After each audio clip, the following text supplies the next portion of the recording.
5 minutes on repair. I'm your host, Bear. This is Ryan.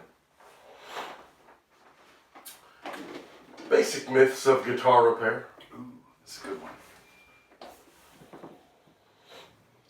Well, I guess I'll go first. One of my favorites, I would say, would be truss rods. What is a truss rod? What is a truss rod? Ooh, that's a good question too, because there are actually people that don't know what a truss rod is, and that is okay. So most guitars past, what was it, like 40s, 50s when they started putting them in? Depends on the brand. Martin waited till 1983, actually. Yeah. Well, most modern guitars are going to have a steel rod. It's actually two steel rods welded together at the ends, inside of the neck, that you can tighten or loosen, and it is made to keep the neck relatively straight to counteract the tension that the strings are pulling it forward. So you have, you don't have too much forward bow. So I was always told when I was a youngster that you have to do just a quarter turn on the truss rod at a time, and then wait 24 hours, check it, and then make another adjustment if needed. So one time I dropped my guitar off for a truss rod adjustment, and it stayed in the shop for a full week before I got it back because they just did a quarter turn a day. Yeah. And I've since found that that is not the case. Yeah, I'd say do a quarter turn at a time, check it, and then do it, but you don't have to wait 24 hours in between. You're more likely to break the truss rod by over-tightening it than you are to break the neck. I've never seen a neck broken from over-tightening the truss rod. I have seen broken truss rods, though. Now, if we were to make an extreme adjustment on one, we would probably let it set for a few days and then come back and check it, right? Of course, yeah. So the wood, it's still kind of holding to a certain shape, and so if you've got a lot of bow in there, I'm going to take the string tension off so that the truss rod isn't fighting against that. Mm-hmm. I'm going to straighten it out, and then I'm going to come back a day or two later and make sure that the truss rod hasn't continued pulling the neck backwards and getting us back bow, because yes, the neck will move immediately a certain amount, but if you're trying to make a huge adjustment, it's going to resist some of that movement for a couple days. So you do not need to wait 24 hours between quarter turns on truss rods. Correct. So that kind of segues into mine, which is I get tired of hearing people say, well, I thought it was a beautiful guitar, but I just couldn't fall in love with the way it played. The strings were a mile off the fretboard. Yep.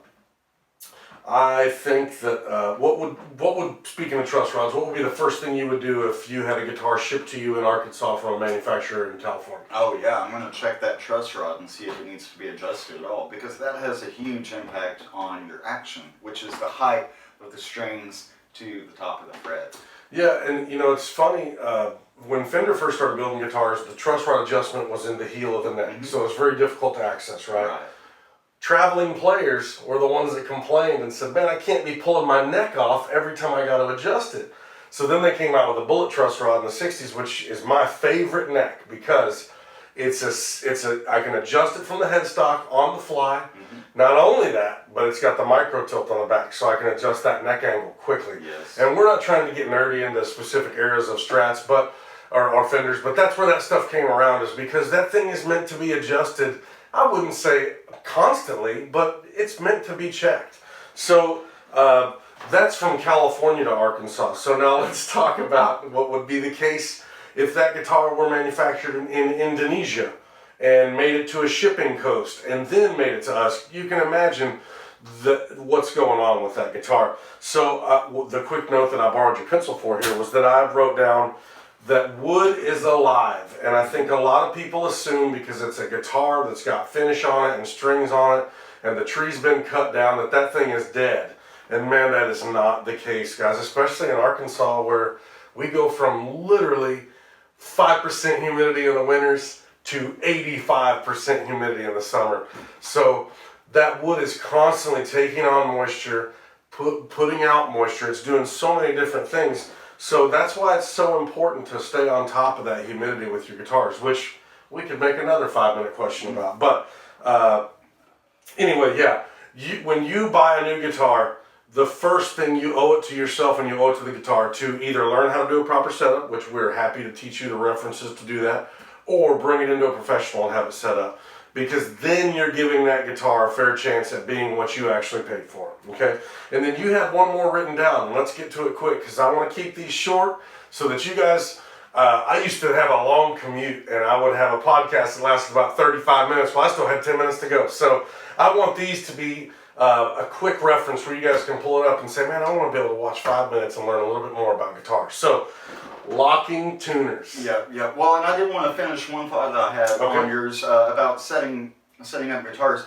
One thing that we do make sure of here at Palmer Music is to set up all of our brand new guitars. Yeah, that's a big one. Yeah. Hopefully anything that you think is beautiful and worth even thinking about taking home, you can just pick it up off the wall and it should play just as buttery smooth as the one next to it. Absolutely. So and that's been a sales pitch for us since day one. And a big thing that weighs heavy on me is to make sure that we do that. And that doesn't matter to me if it's $100 Affinity Squire or a $5,000 Taylor. Everybody deserves to fall in love with whatever they look at when they pick it up, okay? Absolutely. So, and you could go into neck profiles and all that stuff all day long, but if you're blaming a guitar for the string action, get it fixed first before you assume you don't love that guitar. We also stretch all the strings on every new store stock that comes in to avoid tuning issues, which leads me into locking tuners. If you did happen to buy a guitar, whether it's from us or somewhere else, and you feel like you're having tuning problems, man, every time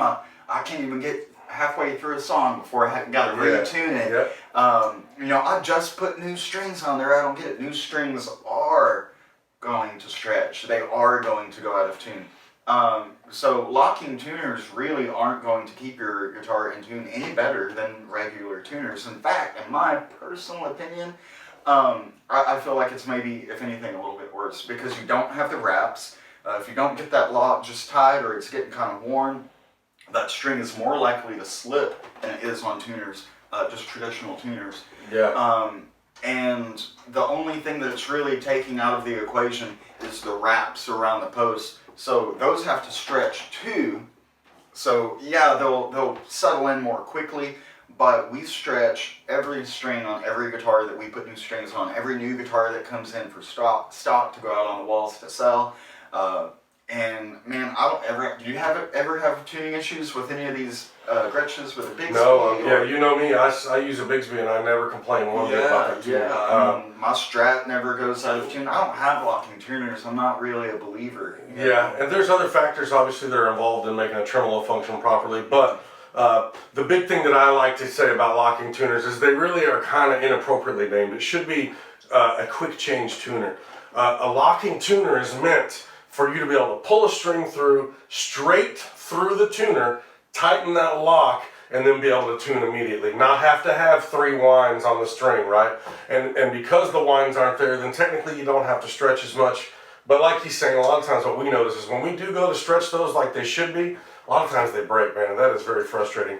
I know it's frustrating when you guys bring in your special set of clear tones or whatever it is that we don't happen to carry, and then we break one. So anyway, yeah.